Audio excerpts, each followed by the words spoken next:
Senhores vereadores, senhoras e senhores aqui presentes, eu também vou na linha de pensamento do vereador Carlos e falar um pouco também sobre esta lei, esse projeto de lei do Fundo Estadual de Aposentadoria. O Paraná Previdência, ele é um fundo rentável, superavitário e sustentável.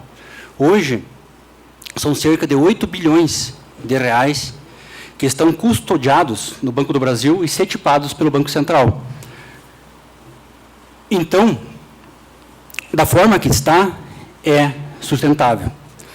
O que ocorre que, no passado, o governo estadual deixou de repassar sua quota parte, igual aconteceu aqui, para o Fundo de Previdência Estadual. Daí, em 1998, entre um acordo entre sindicatos, funcionários, professores e o governador Jaime Lerner, o governador, na época, assumiu o pagamento das aposentadorias,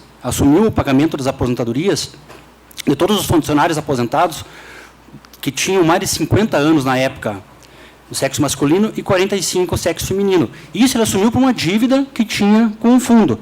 Então, milhares de aposentados passaram a receber do Tesouro Estadual sua aposentadoria, e não do Paraná Previdência.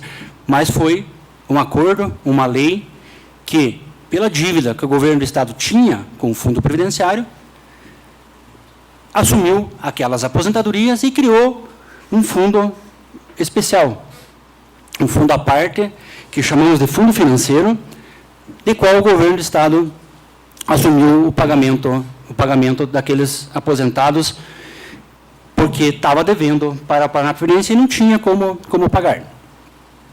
Agora, já tivemos uma tentativa de tratoraço, que foi infeliz, e agora o governo do Estado manda outro projeto de lei em regime de urgência, novamente, que a urgência, hoje em dia, é a regra. Você votar em urgência é a regra, a exceção é um projeto com discussão popular, é a exceção. Até desconheço, ultimamente, um projeto que tenha uma discussão popular ampla. E o governo quer que a Paraná Previdência assuma 34 mil aposentados que estão no fundo financeiro. É cerca de 160 milhões, 200 milhões de reais por ano. Desculpa, por mês. 160 milhões, 200 milhões de reais por mês. Desta forma, em 4 anos, os 8 bilhões de reais sumirão, não existirão mais. É por isso que a classe de professores está, como não devia deixar de estar, indignada. Porque o governo do Estado devia para os funcionários. Com o problema de caixa, o governo do Estado tem que buscar. É a mesma coisa nós aqui, vereadores, aceitar um projeto de lei do Executivo, votar em regime de urgência, tirando o dinheiro do fundo municipal e passando para outra fonte de aplicação das receitas.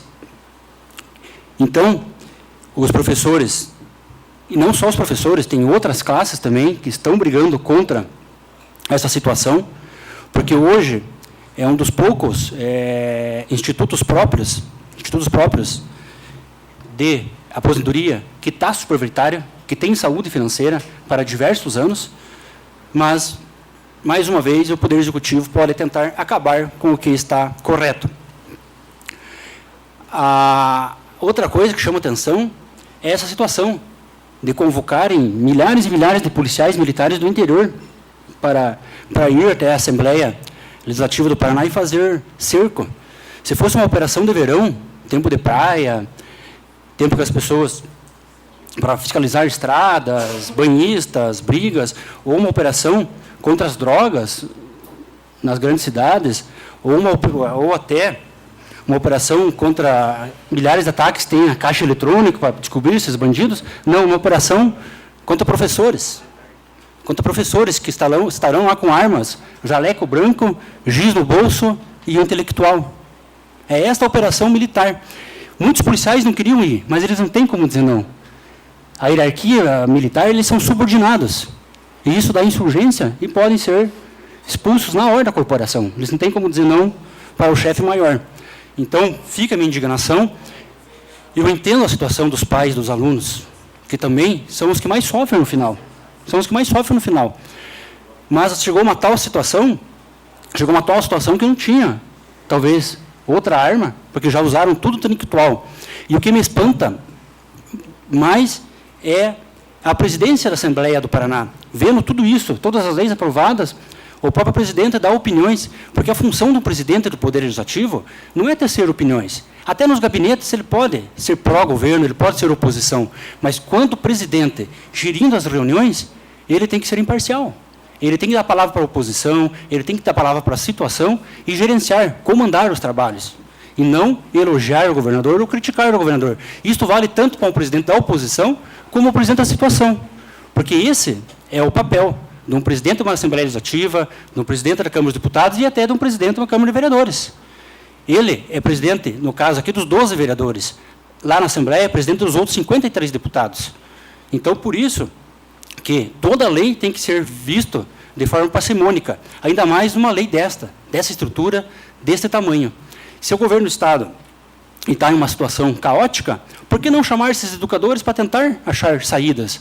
E não essa saída drástica e absurda que foi encontrada. Boa noite a todos, senhores vereadores e senhores moradores.